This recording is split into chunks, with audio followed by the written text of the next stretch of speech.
মাননীয় মন্ত্রী সুরঞ্জিত সেনগুপ্ত, সুনামগঞ্জ 2। মাননীয় স্পিকার, সেই জায়গা থেকে আর পেছানো যাবে না, একে এগিয়ে নিয়ে যেতে হবে।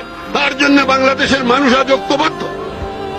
আমরা আজকে সারা পৃথিবীর দৃষ্টি বাংলাদেশের দিকে।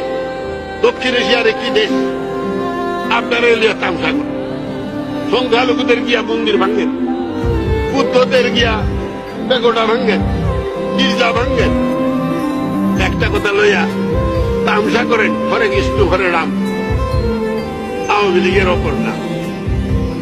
একটা কথা মনে রাখছেন, religion has got no frontier. রিলিজনের কোন ব্যারিয়ার নাই, এর কোন সীমানা নাই।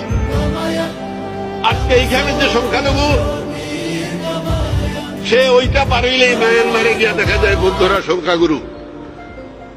এইখানে যে সংখ্যালঘু, ওই একটু পার হইলেই দেখা যায় ওইখানে সংখ্যাগুরু।